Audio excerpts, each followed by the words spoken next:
ಒಗ್ಗರ್ನ channel ನೋಡುತ್ತಿರುವ ನಿಮ್ಮೆಲ್ಲರಿಗೂ ರಶ್ಮಿ ಮಾಡುವ ನಮಸ್ಕಾರಗಳು. ನಮ್ಮ ಚಾನೆಲ್ದಾಗ ನಾನು ಅಕ್ಕಿ ಹಪ್ಪಳ ಅದು ಭಾಳ ಥರ ಮಾಡಿ ತೋರಿಸಿದ್ದೀನಿ. ಇವತ್ತು ನಾನು ಉದ್ದಿನ ಹಪ್ಪಳ ಮಾಡಿ ತೋರಿಸಿದ್ದೀನಿ. ಇದನ್ನು ಮಾಡ್ಕೊಳ್ಳೋದು ಭಾಳ ಸಿಂಪಲ್ ಐತಿ ಮತ್ತು ಇದನ್ನು ನಾವು ಬೇಕಂದ್ರೆ ಹೆಲ್ದಿಯಾಗಿ ಭೀ ಮಾಡ್ಕೋಬೋದು. ಫ್ರೈ ಮಾಡೋನಿಂದ ಸುಟ್ಟು ಭೀ ತಿನ್ಬೋದು. ಬನ್ನಿ ಉದ್ದಿನ ಹಪ್ಪಳ ಹೇಗೆ ಮಾಡೋದಂತ ನೋಡೋಣ. ಹಪ್ಪಳ ಮಾಡೋಕೆ ಸಾಮಗ್ರಿಗಳು ಏನು ಬೇಕಂತ ಹೇಳ್ತೀನಿ. ಉದ್ದಿನ ಹಿಟ್ಟು ಬೇಕು. ಉದ್ದಿನ ಬ್ಯಾಳಿ ತೊಗೊಂಡು ನಮ್ಮ ಇಲ್ಲಿಗೆ ಹೋಗಿ ಹಿಟ್ಟು ಮಾಡಿಸ್ಕೊಂಡು ಬಂದನು. ನೀವು ಬೇಕಂದ್ರೆ ಜರ ಮಾಡ್ಕೋರಿದ್ರೆ ಮಿಕ್ಸಿದಾಗ ಭೀ ಸಣ್ಣ ಮಾಡಿ ಮಾಡ್ಕೋಬೋದು. ಒಂದು ಅರ್ಧ ಚಮಚೆ ಕರಿ ಮೆಣಸಿಕಾಳು ತೊಗೊಂಡು ಪೌಡ್ರ್ ಮಾಡಿ ಇಟ್ಕೊಂಡೆನು. ನಾನು ಪೂರಾ ಪೌಡ್ರ್ ಬೇಡ, ತರಿ ತರಿಯಾಗಿ ಕಲ್ಲಾಗಿ ಕುಟ್ಕೊಂಡೆನು. ಒಂದು ಅರ್ಧ ಚಮಚೆ ಜೀರಿಗೆ, ಅದನ್ನೂ ಭೀ ಸೇಮ್ ತರಿ ತರಿಯಾಗಿ ಕುಟ್ಕೊಂಡೆನು. ಒಂದು ಅರ್ಧ ಚಮಚೆ ಹಪ್ಪಳ ಖಾರ ಬೇಕು, ರುಚಿಗೆ ಬೇಕಾಗುವಷ್ಟು ಉಪ್ಪ. ಹಪ್ಪಳ ಖಾರ ಹಾಕಿ ಮಾಡ್ಕೋರಿ, ಇಲ್ಲಂದ್ರೆ ಹಪ್ಪಳ ಬೆರಸಾಗಿ ಆಗ್ತಾವು. ಈಗ ಹಿಟ್ಟನ್ನ ಅದ್ಕೊಳ್ಳು. ಇದು ಹಪ್ಪಳ ಖಾರ ತೊಗೊಂಡಿವಲ್ಲ, ಹಪ್ಪಳ ಖಾರ ಉಪ್ಪ ಎರಡು ಮಿಕ್ಸ್ ಮಾಡಿ ನೀರು ಒಂದು ಜರ ಬಿಸಿವ ಹಾಕಿಡ್ತೇನೆ ನಾನು. ನೀರು ಬಿಸಿ ಇದ್ದು ಹಾಕ್ರಿ. ಹಪ್ಪಳ ಖಾರ ಚಲೋದಂಗೆ ಕರಗ್ತೈತಿ. ನೀರು ಹಾಕಿ ಎಲ್ಲ ಒಮ್ಮೆ ಕಲಸ್ರಿ. ನೀರು ಬಿಸಿವ ಹಾಕೋದ್ರಿಂದ ಕರಗ್ತೈತಿದ. ಇಲ್ಲಿ ಒಂದು ಪಾತ್ರೆ ತೊಗೊಂಡೇನು. ಈ ಉದ್ದಿನ ಬ್ಯಾಳಿ ಹಿಟ್ಟು ಐತ್ಲ, ಇದನ್ನು ಹಾಕ್ತೇನು. ನಮಗೆ ಲಡ್ಸಾಕ ಒಂದು ಜರ ಬೇಕು. ಹಿಟ್ಟು ಒಂದು ಸ್ವಲ್ಪ ತೆಗೆದಿಟ್ಟು ನಾದ್ತೇನೆ ನಾನು. ಈ ಜೀರಿಗೆ ಕುಟ್ಟಿಟ್ಕೊಂಡೆಲ್ಲ ಇದನ್ನ ಹಾಕ್ತೇನು. ಮೆಣಸಿಕಾಯಿ ಪೌಡ್ರ ಭಾಳ ಭೀ ಹಾಕಕ್ಕೆ ಹೋಗ್ಬೇಡ್ರಿ. ಭಾಳ ಹಾಕ್ಯಾರ ಭೀ ಟೇಸ್ಟ್ ಆ ಥರದ ಬರ್ತೈತಿ. ಎಲ್ಲ ಒಂದು ಮಿಕ್ಸ್ ಮಾಡಿರಿ. ಉಪ್ಪ ಮತ್ತು ಹಪ್ಪಳ ಖಾರ ಹಾಕಿ ಕಸಿಂದ ಕಲಸಿಟ್ಟಿರ್ತೀವಲ್ಲ, ಇದನ್ನು ಈ ನೀರ ಜರ ಜರ ಹಾಕಿ ಹಿಟ್ಟು ನಾದ್ಕೊಳ್ಳು. ನೀರು ಜರ ಜರ ಹಾಕಿ ನಾದ್ಕೋರಿ. ಹಿಟ್ಟು ತಿಳುವಾತಂದ್ರೆ ಹಪ್ಪಳ ಚಲೋ ಆಗೋದಿಲ್ಲ. ನಾವು ಚಪಾತಿಗೆ ಅದು ನಾದ್ಕೋತೇವಲ್ಲ, ಆ ಥರ ನಾದ್ಕೋಬೇಕು. ಹಿಟ್ಟಿದೆ ಉದ್ದಿನ ಹಿಟ್ಟೆಲ್ಲ ಜಿಗಟಿರ್ತೈತಿ. ಆರಾಮಾಗಿ ನಾದ್ಕೋರಿ. ಮತ್ತು ಇದನ್ನೇನು ಜಜ್ಜೋದು ಬೇಡ, ನಮಗೇನು ಬೇಡ. ಹಿಟ್ಟು ನಾದಿಟ್ಟು ಕಸಿಂದ ನಾವು ಹಾಗೆ ಮಾಡ್ಕೋಬೋದು. ನೋಡ್ರಿ, ಹಿಟ್ಟು ಈ ಥರ ನಾದ್ಕೊಂಡೆ ನಾನು. ಚಪಾತಿ ಅದು ಮಾಡಕ್ಕೆ ನಾದ್ಕೋತೇವಲ್ಲ, ಅದೇ ಥರ ನಾದಿದ್ದೇನು. ಇದನ್ನ ಈಗ ನಾವು ಮುಚ್ಚಿ ಕಸಿಂದ ಇಡಬೇಕು. ಚಲೋದಂಗೆ ಮುಚ್ಚ್ರಿ, ಕವರ್ ಮಾಡಿಡ್ರಿ, ಇಲ್ಲಂದ್ರೆ ಹಿಟ್ಟು ಶೆಟಿತೈತಿ. ನಾವು ಇದನ್ನ ಒಂದು ಅರ್ಧ ತಾಸರ ಯಾಕವತ್ತು ಬಿಡಬೇಕು. ನಿಮ್ಮ ಕಡೆ ಟೈಮ್ ಇತ್ತಂದ್ರೆ ನೀವು ಒಂದು ತಾಸು ಭೀ ಹಿಟ್ಟು ಮಾಡ್ಕೋಬೋದು. ಹಿಟ್ಟು ನೆನಿತಂದ್ರೆ ಹಪ್ಪಳ ಚಲೋ ಆಗ್ತಾವು. ಈಗ ಇದನ್ನು ಮುಚ್ಚಿಡ್ತೇನೆ ನಾನು. ಇದು ನೋಡ್ರಿ, ಈ ಥರ ಕವರ್ ಮಾಡಿ ಇಡಬೇಕು. ಒಂದು ಅರ್ಧ ತಾಸು ಆಗೋಣ ತೋರಿಸ್ತೇನೆ ನಾನು ನಿಮಗೆ. ಹಿಟ್ಟು ನಾದಿಟ್ಟ ಅರ್ಧ ತಾಸು ಆಯ್ತು. ನೋಡೋಣ ಬರ್ರಿ. ಕೈಗೊಂದು ಸ್ವಲ್ಪ ಒಣ ಹಿಟ್ಟು ಹಚ್ಕೊಂಡು ಇನ್ನೊಂದು ಜರ ನಾದ್ರಿದೇನು ಒಂದು 2 ನಿಮಿಷ. ಚಲೋದಂಗೆ ನಾದ್ಕೋರಿ.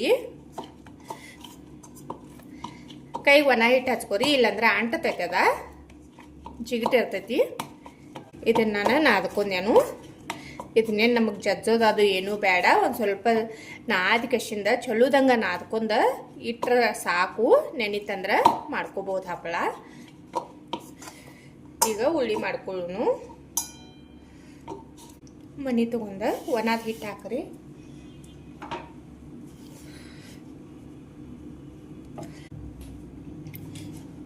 ಈ ಥರ ಮಾಡ್ಕೊಂಡು ಕಟ್ ಮಾಡ್ಕೋರಿ. ನೀವು ಹಪ್ಪಳ ಎಷ್ಟು ದೊಡ್ಡ ಮಾಡಾರ್ದಿರಲ್ಲ ನೋಡಿ ಉಳ್ಳಿ ಮಾಡ್ಕೋರಿ. ನಾ ಇಲ್ಲಿ ಭಾಳ ದೊಡ್ಡ ಬಿ ಇಲ್ಲ, ಭಾಳ ಸಣ್ಣ ಬಿ ಇಲ್ಲ, ಮೀಡಿಯಮ್ ಸೈಜ್ ಮಾಡ್ಕೊಳಕಿದನು. ಉಳಿದ ಹಿಟ್ಟು ಮುಚ್ಚಿಡ್ರಿ. ಇದು ನೋಡ್ರಿ, ಈ ಥರ ಉಳ್ಳಿ ಮಾಡ್ಕೊಳ್ಳೋನು. ಹಿಟ್ಟು ಮಾಡ್ಕೊಂಡೆ ನಾನು. ಉಳ್ಳಿ ಮಾಡ್ಕೊಂಡೆ ನಾನು. ಈಗ ಲಡ್ಸ್ಕೊಳ್ಳೋನು. ಹಿಟ್ಟು ಭಾಳ ಹಚ್ಚಾಕೆ ಹೋಗ್ಬೇಡ್ರಿ. ಲಡ್ಸಾಕ ನಾ ಇಲ್ಲಿ ಈ ಸಣ್ಣ ಗೆರ ಗೆರ ಬೆಲ್ಲೂನಿಗೆ ಇರ್ತಾವಲ್ಲ, ಇದನ್ನು ತೊಗೊಂಡು ಮಾಡ್ಕೊಳ್ಳೋದೇನು. ನೀವು ನಾರ್ಮಲ್ ಇದ್ರೆ ಆ ಥರಲ್ಲೇ ಭೀ ಲಡ್ಸ್ಕೋಬೋದು.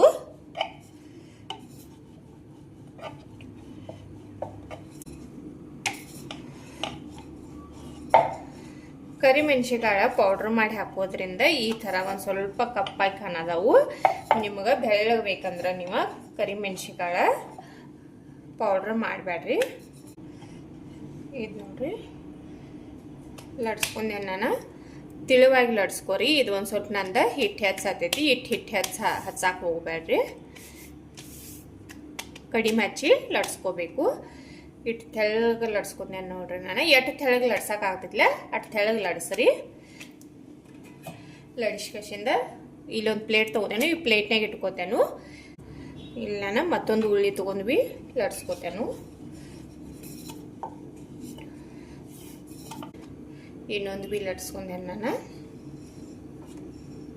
ಎಲ್ಲ ಬಿ ಲಡಿಸಿ ಈ ಥರ ಪ್ಲೇಟ್ನಾಗ ಇಟ್ಕೊಂಡು ಒಮ್ಮೆ ಒಣ ಹಾಕೊಳ್ಳಿ. ನಾವು ಇವತ್ತನ್ನ ಎಲ್ಲ ಬಿ ಲಡಿಸಿ ತೋರಿಸ್ತಾನೆ ನಾನು ನಿಮ್ಗೆ. ಇಲ್ಲಿ ನೋಡ್ರಿ ಹಪ್ಪಳನ ಲಡ್ಸಿದ್ದೇನೆ ನಾನು. ಇಲ್ಲಿ ಒಣ ಹಾಕಕ್ಕೆ ಒಂದು ಅರಿವಿ ಹಾಸಿದೆನು. ಇವತ್ತನೇನು ನಾವು ಬಿಸಿಲಾಗದು ಹಾಕೋಬೇಕತ್ತ ಇಲ್ಲ, ಒಂದೊಂದಾಗಿ ಈ ಥರ ಒಣ ಹಾಕ್ರಿ. ಇಲ್ಲಿ ನೋಡ್ರಿ ಹಪ್ಪಳ ಎಲ್ಲನ ಒಣ ಹಾಕಿದ್ದೇನೆ ನಾನು. ಇವತ್ತನೇನು ಭಾಳ ಒಣಸ್ಕೊಳಕ್ಕೆ ಬೇಕತ್ತ ಇಲ್ಲ.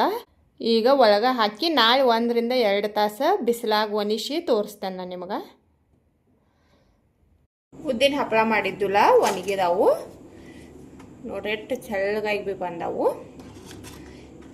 ಇವತ್ತಿನ ನಾನು ಮನ್ಯಾಗ ಒಳಗೆ ಹಾಕೀನಿ 1-4 ತಾಸು. ಆಮ್ಯಾಗ 1-2 ತಾಸು ಬಿಸಿಲಾಗಿ ಒಣಿಸಿ ತೆಗೆದಿಟ್ಕೊಂಡೇನು. ಇವಕ್ಕೇನ ಭಾಳ ಬಿಸಿಲಾದು ಭೀ ಬೇಕತ್ತ ಇಲ್ಲ. ಇವತ್ತಿನ ನಾವು ಸುಟ್ಟು ಭೀ ತಿನ್ಬೋದು. ಮೈಕ್ರೋವೇವ್ ಇತ್ತಂದ್ರೆ ಮೈಕ್ರೋವೇವ್ದಾಗ ಭೀ ಮಾಡ್ಕೋಬೋದು, ಎಣ್ಣೆಗೆ ಫ್ರೈ ಭೀ ಮಾಡ್ಕೋಬೋದು. ನಿಮಗೆ ಯಾವ್ದು ಬರಬ್ಬರ ಅನಿಸ್ತಲ್ಲ ಅದನ್ನು ನೀವು ಮಾಡ್ಕೋಬೋದು. ಇವತ್ತೇನು ಫ್ರೈ ಮಾಡ್ಕೋಬೇಕತ್ತ ಇಲ್ಲ, ನಾವು ಸುಟ್ಟು ಭೀ ತಿನ್ಬೋದು. ಇವತ್ತನ್ನ ಕಿಚ್ಚದು ಇತ್ತಂದ್ರಂತೂ ಅಗ್ದಿ ಮಸ್ತಾಗಿ ಸುಡ್ತಾವು. ಗ್ಯಾಸ್ ಮ್ಯಾಗ ಅಟ್ಟು ಕರೆಕ್ಟಾಗಿ ಬರೋದಿಲ್ಲ, ಅದ್ರ ಕಿಚ್ಚ ಮ್ಯಾಗ ಭಾಳ ಮಸ್ತಾಗಿ ಬರ್ತಾವು. ನಾನೀಗ 1-2 ಫ್ರೈ ಮಾಡಿ ತೋರಿಸ್ತೇನೆ. ಎಣ್ಣೆ ಕಾದೈತಿ, ಹಪ್ಪಳ ಹಾಕೋನು.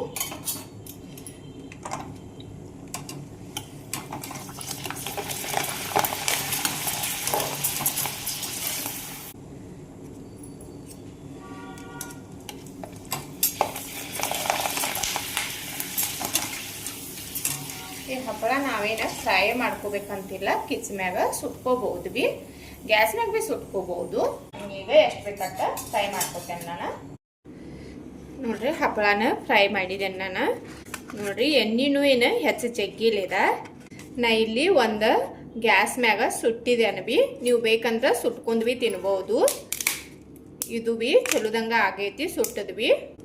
ಹಪ್ಪಳ ನೋಡ್ರಿ, ಹಪ್ಪಳ ಖಾರ ಹಾಕಿ ಮಾಡ್ಕೋದ್ರಿಂದ ಕ್ರಿಸ್ಪಿ ಆಗಿ ಚಲೋ ಆಗಿ ಬರ್ತಾವೆ ಹಪ್ಪಳ. ನೋಡಿದ್ರಲ್ಲ ಉದ್ದಿನ ಹಪ್ಪಳ ಹೇಗೆ ಮಾಡ್ಕೊಳ್ಳೋದಂತ. ಇವತ್ತಿನ ನನ್ನ ವಿಡಿಯೋ ಇಷ್ಟ ಆಗಿತ್ತಂದ್ರೆ ಒಂದು ಲೈಕ್ ಮಾಡಿರಿ, ಶೇರ್ ಮಾಡಿರಿ, ಕಮೆಂಟ್ ಮಾಡಿರಿ, ನಮ್ಮ ಚಾನಲ್ ಸಬ್ಸ್ಕ್ರೈಬ್ ಮಾಡ್ಕೋರಿ. ನನ್ನ ವಿಡಿಯೋ ನೋಡಿದಕ್ಕೆ ಧನ್ಯವಾದಗಳು.